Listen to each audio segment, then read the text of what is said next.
Okay, so when I oil it up, I have this little oil dispenser, and it just regular 3-in-1 oil that's in it. That's all that's required. So I'll just put the phone down here. Let's do this so you can see what needs to be oiled. So on a Ruby, if you look underneath here, so all this stuff moves. So you got your bushings on the wheels. You got your drive for your valving, stuff like that. So it all needs to be lubed up. So just drop here and there.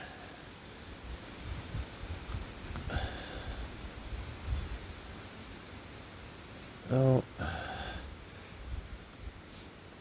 bushings, and then iron rods too.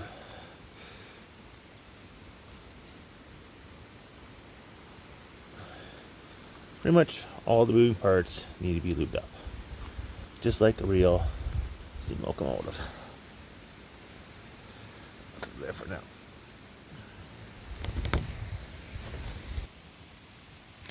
Okay, and I got Ruby on the side. This is where I mounted the receiver. She fits. She was really nice spot on the frame for it. Right now, I will eventually have to change this, but my battery pack, I just had to plug in and out every time, and then you just pick one of the empty ports to plug it in, and it's binded to my transmitter. This is also this one I use also for my helicopters. Yeah. Okay, with the cab off, so to connect my Ruby to the tender, I use a little piece of copper wire, and I have it bent. It's actually working pretty good, and there's a little tiny brass nail I just kind of cut off a little shorter. So with the cab off, you can start getting ready to go. So one thing I do when I have this train in storage, I always leave one of these caps loose. Reason being is so that way air can escape, or the vacuum air can go in. Since this is a boiler and it warms up and cools down, if you store this and it's still slightly warm, and you put everything airtight, you close everything tight, there'll be a vacuum inside here. And there's no guarantee that the PSV safety valve will release that. It can open up the reverse and let air in, but it's not necessarily that will happen. So yeah, good practice. Let's leave one of those loose, so that way if it is warm and it cools down, it can pressure can equalize, and you don't have it on vacuum, because this is under vacuum. These are designed for holding pressure, but sometimes holding vacuum, they can't hold very much vacuum, and they'll suck themselves in. So now that all the running gear is lubed up, a few things you got to fill up. This little black cylinder here, that's for your butane. This little cylinder here, this is your steam oil, and then your water goes in here, or actually it's going in here too as well. Eventually I'm going to go with the good oil valve, and I'll put the good oil valve on that side, so that way when I'm running I'll probably drill this a little deeper if I need to, and so I can pop it on enough as needed.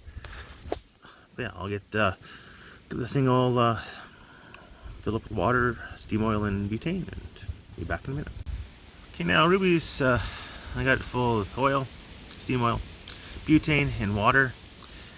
And the instructions on for this engine, Accucraft says 80 milliliters of water. You can also do the 30% air steam head, space for steam head, and that equals, on this particular boiler, it's 93 milliliters of water. I put in 90. I have pretty good luck with that, and I find with this train I always have a problem where it runs out of water before it runs out of gas. So when I'm filling this gas cylinder, as soon as a little bit of liquid starts coming off out of the top of the little vent, I stop filling it, just so you can get a little more feel like butane liquid in there, but I don't need extra fuel, because it always runs out of water before it runs out of fuel.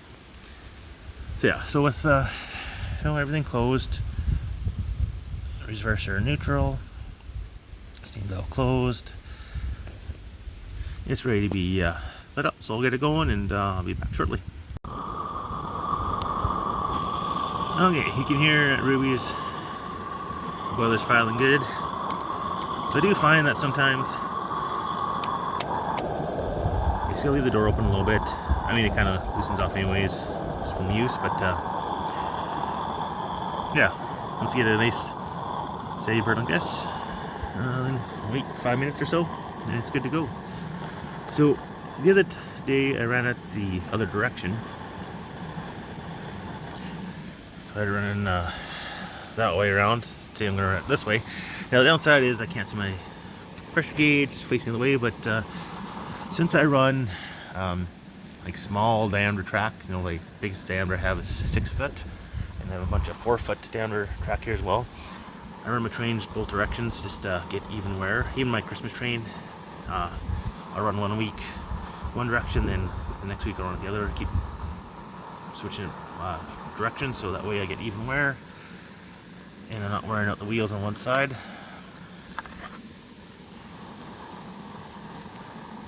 So as it's wearing up, like I said, it takes about 5 minutes. It's a little windy out here today, but still decently warm, like 17 degrees outside, so it shouldn't take too long.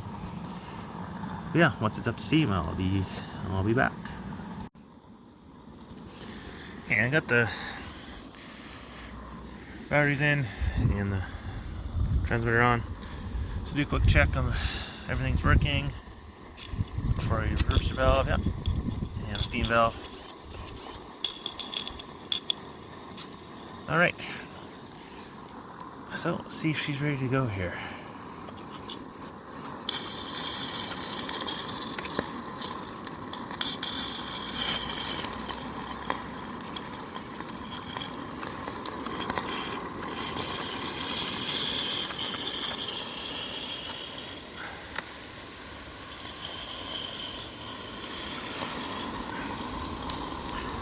That's one thing with the Ruby. On more higher end steam engines, they have the drain valves, the drain petcocks on the bottom of the cylinders, so you don't have the basically water pushing out the top all the time. But if you're running the Ruby for, you know,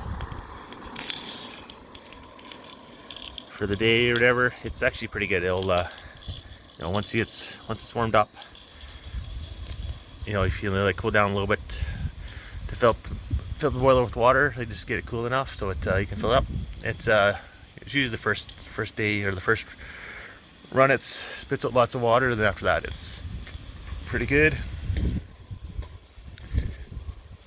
So you can see a pretty good. See the steam coming out of the smokestack. It's still kind of spinning a little bit because of all the. I think I filled up the steam oil just a little bit too much.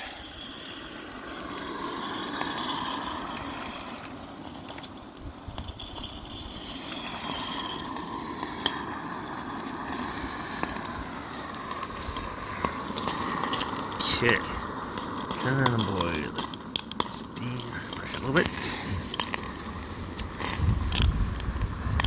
and let's hook up to the cars. Oh yeah, my old Stewart lap around here.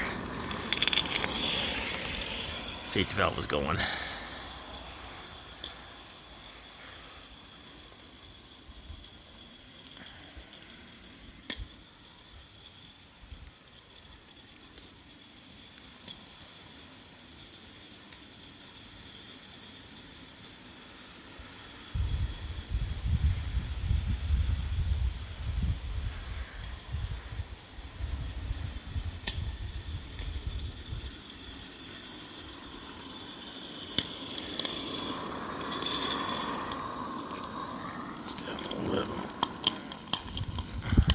Okay.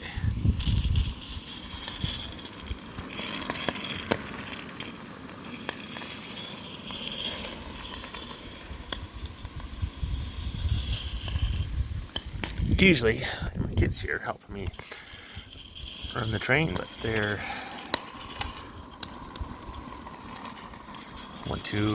my wife and the kids went to the brother-in-law's house, or her brother's house, and he's farming right now, so their kids are probably getting a ride in the combine as we speak. Okay.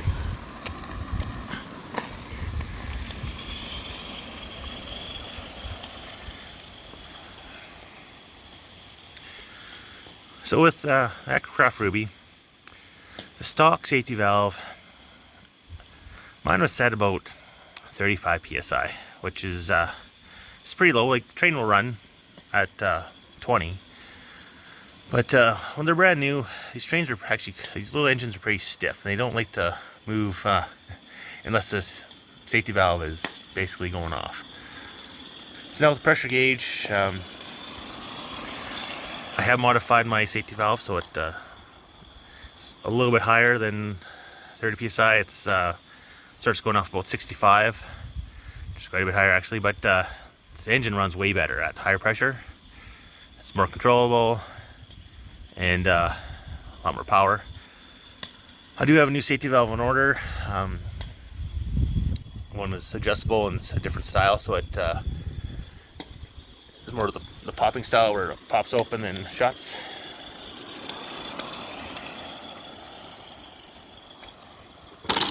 Oops. So one thing I say with this train, the more I run it, the better it runs. So I'd say now instead of run just over 4 liters of water through the boiler, I think that's 90 milliliters at a time, so that's about over 40 steam ups, and it runs really good now. Like it's, I didn't have to push it to get it going today.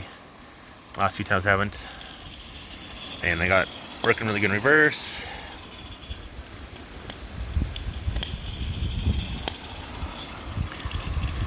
Now, before I bought this train, and I've had it for just over a year. Like most people, I was like, read forums, do research, and there's a lot of negative feedback on this little engine. And I was a little leery at first. I actually haven't Honda if I was going to get it or not. But then if I I run tight curves, and I always wanted like a small railway in my front yard or like my house. So I finally have that now. But yeah, I got the Ruby, and I have four kids. The oldest just turned 7, and the youngest is 18 months.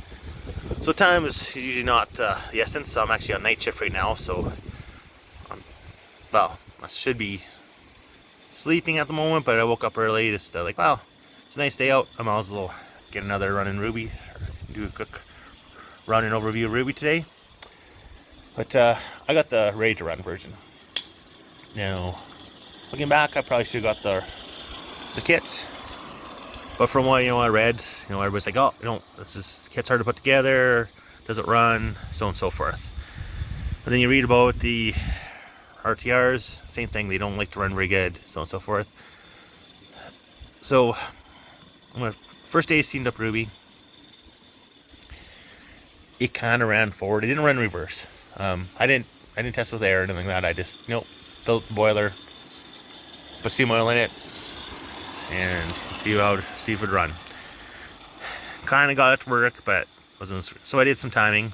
I would turn off the boiler while everything was warm, or turn off the gas while everything was warm. We'll just tweak the timing a little bit, and I got it to run okay.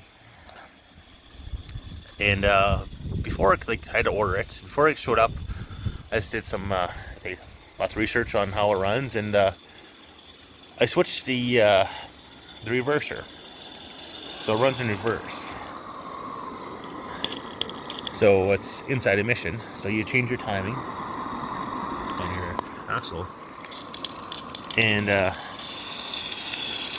from factory, how their factory set up, Rubies run really good in reverse, but not so good in forward. They're very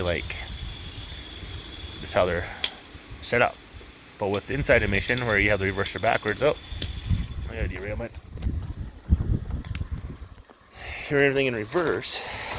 I switch around how the timing is. Then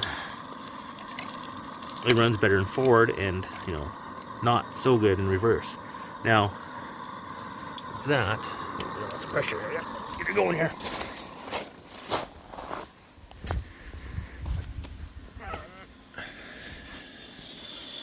So yeah, with how I have it set up, I'm sacrificing reverse for better running in forward, which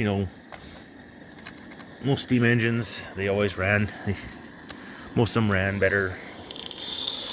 These ran them mostly forward direction anyways, unless they were modified to run in reverse direction. So,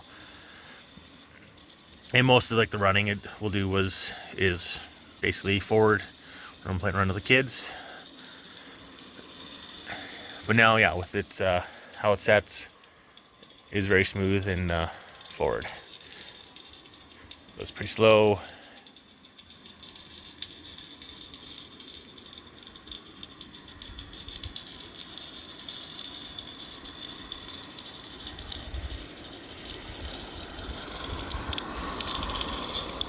It's got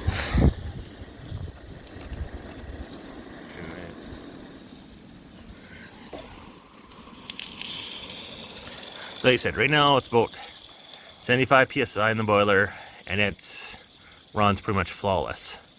It's lots of power. Like it barely feels like those, you know, the tender in the 3 cars.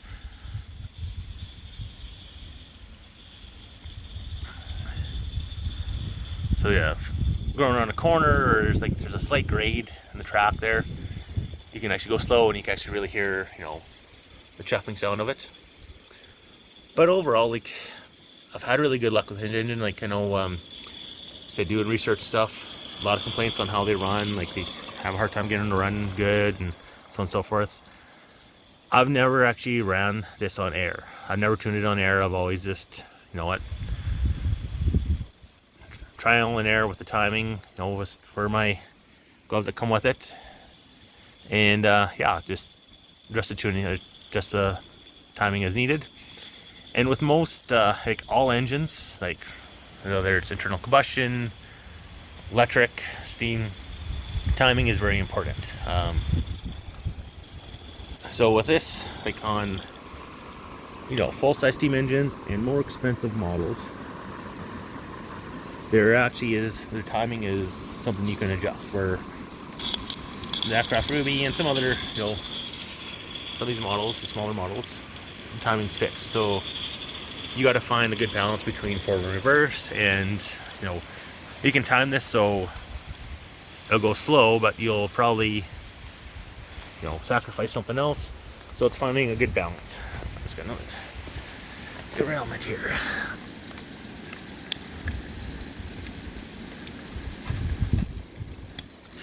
Yeah, see, that's the 4 foot down or curve, so tight. But the small engine actually doesn't mind too much.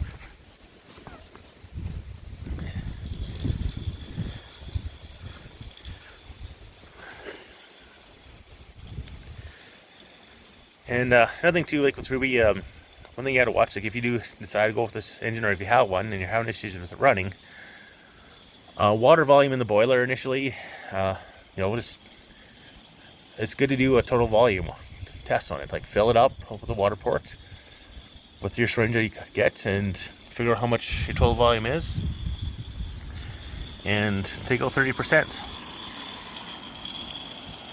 And I'll give you a good, like, you know, rough idea, because like these boilers are all, you know, they are hand built, and from what I read, some people, you know, they have to run 90 mils. Some people are running almost 100. I'm running, you know, they say 80. I'm running 90. I can run 93, but I find 90 works the best. Gives a little more room for steam. The other thing too is your steam oil. There's a little tiny pipe. It's a displacer type, so the steam runs through it. There's a little tiny oil, and little hole there, and the oil goes through the pipe. Now the steam takes it with it. Don't overfill that. I've done it. Makes a huge mess. It takes a while for the engine to run good. It's overfilled with oil. It just makes a huge mess on the engine. So yeah, if you just, you know, have it, I usually go to just at the pipe, kind of halfway up the pipe. It's, you know, it's tough to see, but yeah, once you get a good spot, like figure out where a good level is, it runs a lot better. And I do 3 runs, so I'll fill it up. I'll run it 3 times. I'll fill up the boiler 3 times with water, and then if I'm going to run it a 4th time, I pull everything out of the oiler, and there's some oil left, but it's mostly water. And put new stuff in if I'm going to run it more. But yes, I get 3 runs. 4 is too many. I did 4 once, and then I found, oh, we're running out of steam here.